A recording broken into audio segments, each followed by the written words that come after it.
Efek pertama dari maksiat adalah nanti akan hilang kenikmatan ibadah itu sendiri. Misalnya kehusyuan, semangat untuk mengerjakan ibadah itu akan hilang. Allahu Rabbi wal Islam dini wa Muhammadan Rasulullah. Hadis selanjutnya 295. Dan ini hadis terakhir kita dalam bab masalah akhlak yang mulia. Imam Bukhari berkata rahimahullah, Ibrahim bin Al-Munzir mengabarkan kepada kami, ia berkata, Ma'an mengabarkan kepada kami dari Muawiyah, dari Abdurrahman bin Jubair, dari ayahnya, An Nawas bin Sam'an Al-Ansari radhiyallahu anhu, annahu sa'ala Rasulullah sallallahu alaihi wasallam 'anil birri wal itsm. Qala al-birru husnul khuluq wal itsmu ma hakka fi nafsika wa karihta an yattali'a 'alaihi an-nas. Dari Nawas bin Sam'an Al-Ansari radhiyallahu anhu bahwa ia bertanya kepada Rasulullah sallallahu alaihi wasallam tentang pahala atau kebaikan dengan dosa. Maka beliau sallallahu alaihi wasallam menjawab, kebaikan itu berkumpul semuanya di akhlak yang mulia atau akhlak yang baik.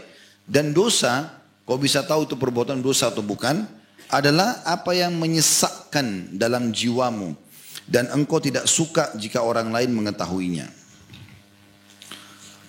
Kandungan hadis ini yang pertama, di antara contoh perbuatan yang menunjukkan akhlak yang mulia adalah menyambung silaturahim, kejujuran, kelemah lembutan, menjaga diri dari yang haram, pergaulan, dan juga persahabatan yang baik serta ketaatan kepada Allah Ta'ala.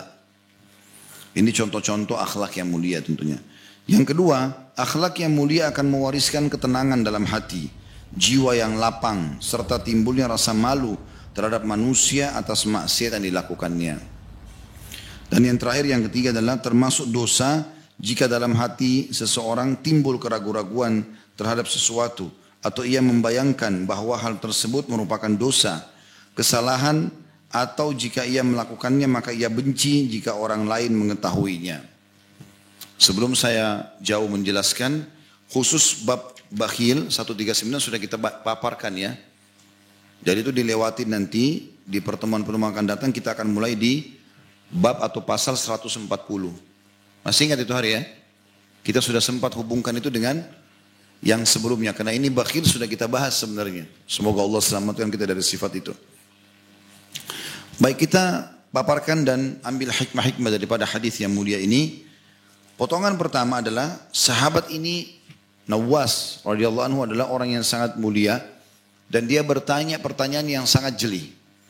Ya Rasulullah, kesimpulan kebaikan itu ada di mana? Yang paling banyak kebaikan ada di mana? Dan dosa itu bagaimana saya memahaminya? Kalau saya perbuatan ini dosa atau tidak? Di saat belum jelas buat saya. Tentu kalau misalnya zina, riba, orang tahu itu dosa. Tapi mungkin ada beberapa hal yang saya tidak tahu kalau itu dosa.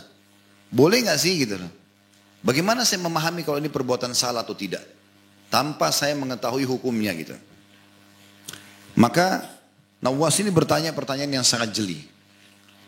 Ini pelajaran pertama, bagaimana jelinya seorang sahabat bertanya. Dan bolehnya seseorang bertanya ya, hal-hal yang dia butuhkan.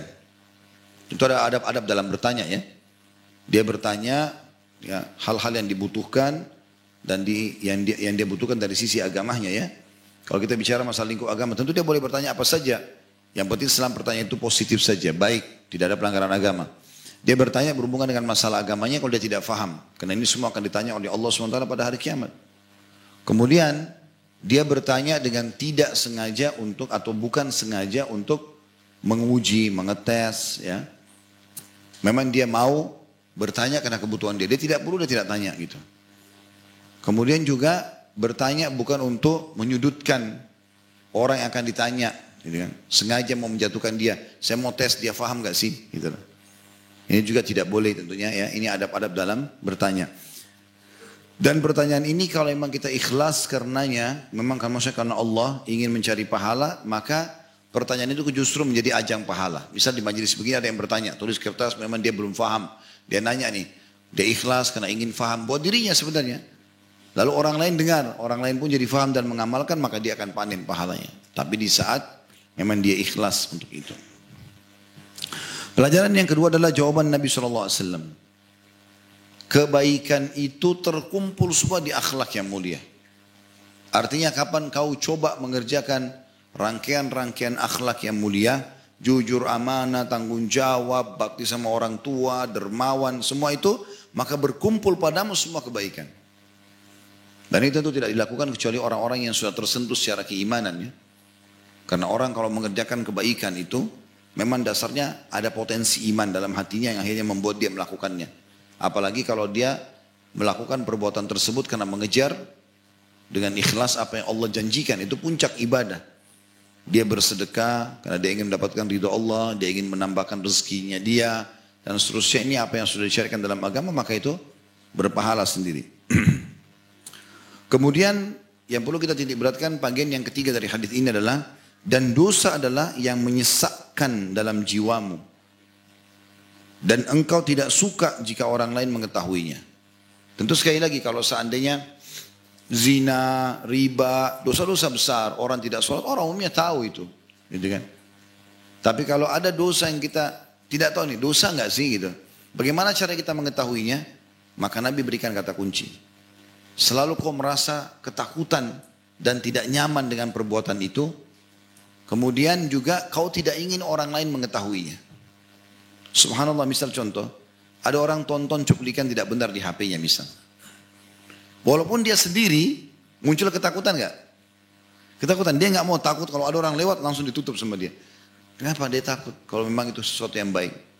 Kalau dia nonton ceramah misalnya, biar orang datang tiba-tiba lihat, dia nggak takut. Tapi kalau dia tonton yang tidak benar, alaminya seperti yang Nabi SAW sampaikan. Sebenarnya dari situ dia sudah tahu kalau apa yang dia kerjakan dosa. Kan gitu. Karena dia tidak ingin orang lain mengetahui apa yang dia kerjakan gitu ya. Bukan di sini kita bicara masalah rahasia dia pribadi, bukan. Tapi kalau dia sedang mau tahu yang saya kerjakan ini berdosa atau bukan. Sementara belum ada kejelasan hukum bagi dia. Maka Nabi SAW jelaskan yang menyesakkan jiwamu dan juga yang kau tidak ingin orang lain mengetahuinya. Kita bicara sedikit masalah dosa teman-teman sekalian. Dosa ini efeknya banyak sekali. Efek yang paling mendasar adalah hilangnya kenikmatan ibadah itu sendiri.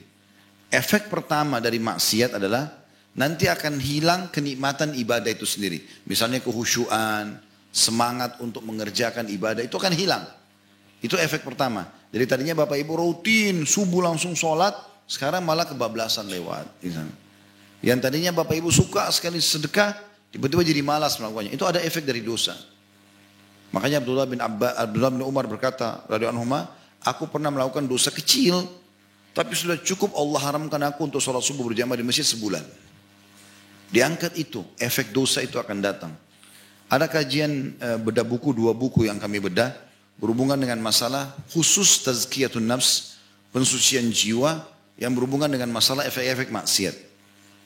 Yang satu itu hari Jumat, kebetulan besok insya Allah akan ada di Tebet, kalau Bapak Ibu kebetulan ada dekat sana, kita bedah buku di dunia Ad-Da' wad-Dawa, bukunya Ibnu Qayyim rahimahullah, tentang masalah bagaimana mengobati penyakit-penyakit hati. Nah itu kita jelaskan panjang lebar, banyak poin beliau jelaskan. Saya cuma memaparkan saja efek-efek maksiat itu sendiri. Hilangnya ilmu, hilangnya keberkahan hidup, kegelisahan, rusaknya rumah tangga, banyak yang terjadi. Ya, nakalnya anak-anak dan segala macam hal. Juga ada satu buku lagi, kalau nggak salah kemarin kita bedah itu, sebulan sekali.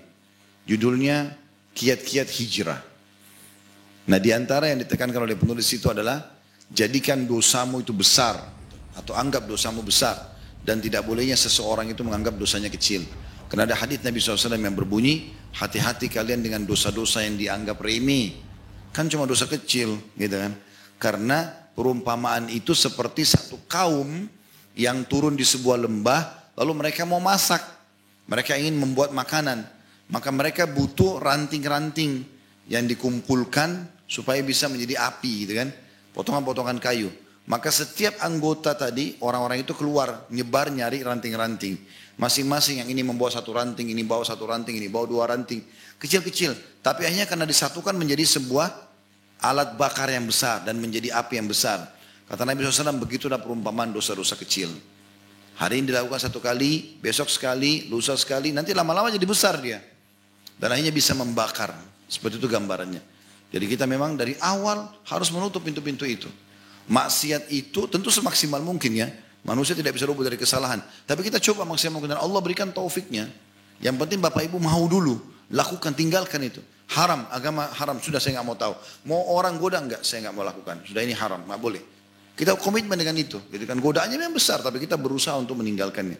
Kalau kita tinggalkan itu, maka secara otomatis nanti iman kita akan naik. Nah, iman kalau naiknya lebih khusyuk dalam sholat, lebih enak dan segala macam. Jadi ada efek-efeknya itu ya. Belum lagi hilangnya keberkahan hidup, ya. Belum lagi kegelisahan.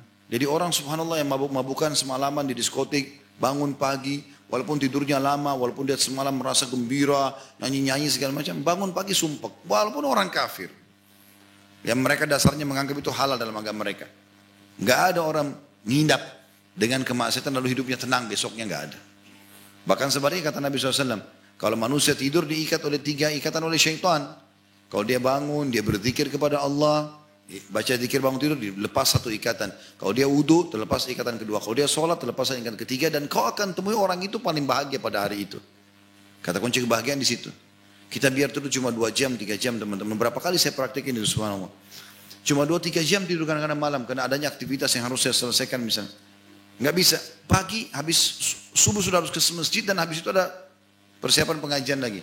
Tapi karena ke masjid sholat, pulang segar subhanallah. Dibandingkan dengan orang walaupun tidur dari habis isya langsung, tapi dia kebablasan subuhnya, kemudian dia bangun, kita akan temukan hari itu ada saja masalah yang dihadapi. Gitu kan? Ada saja masalah yang dihadapi. Jadi memang tidak mungkin salah apa yang telah Allah subhanahu wa ta'ala janjikan. Allahu a'lam.